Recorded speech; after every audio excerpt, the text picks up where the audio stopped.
नमस्कार दोस्तों, आज एक बार फिर मैं अपनी लीगल फ्रेटर्निटी के लिए एक खास पेशकश लिए पेश हुआ हूँ। केस की सुनवाई।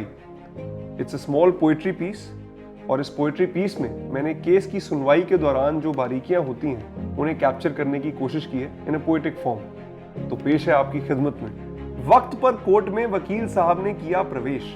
वक्त पर कोर्ट में वकील साहब ने किया प्रवेश, जज साहब को अपना केस सुनाने और सुनने उनका आदेश। सही वक्त के अपने नंबर, सही वक्त के अपने नंबर बुजुर्गों ने सही सिखाया है। जो सही वक्त पर ना पहुंच पाया है उसने अपने केस को दांव पर लगाया है। सीक्वेंस ऑफ इवेंट्स कुछ इस प्रकार से होते हैं कोर्ट रूम के अंदर। सीक्वेंस ऑफ इवेंट्स कुछ इस प्रकार से होते हैं कोर्ट रूम के अंदर कि सबसे पहले कोर्ट मास्टर साहब कॉल करते हैं आपके केस का आइटम नंबर, और फिर वकील साहब खड़े होते तैयार।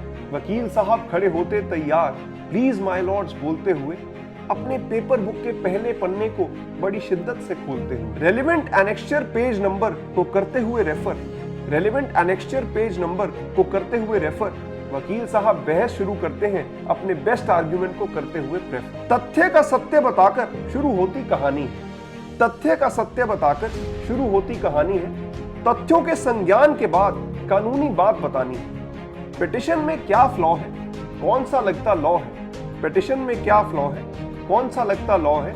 जज साहब के हर सवाल का तैयार जवाब होना चाहिए। और जहन में रखिएगा कि सारी कार्यशैली में सम्मानजनक आपका स्वभाव होना चाहिए। कब और कितना बोलना है, कब और कितना बोलना है, इस बात का ठीक हिसाब होना चाहिए।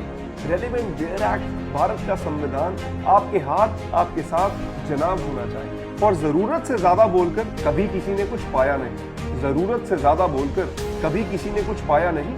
दलील में अगर दम होगा तो कभी वो होगी जाया नहीं। दलील पेश कीजिए केवल कानून के आधार पर। दलील पेश कीजिए केवल कानून के आधार पर। यदि ऐसा नहीं करेंगे तो प्रश्न चिन्ह लग सकता है आपके किरदार पर। बहस के दौरान जरूरी है हर पल में हर क्षण में रहना स्टेबल, फिर ऑर्डर चाहे पास हो फेवरेबल या फिर अनफेवरेबल। आप सिस्टम का हिस्सा है और आप सिस्टम का हिस्सा है तो सिस्टम की कद्र कीजिए।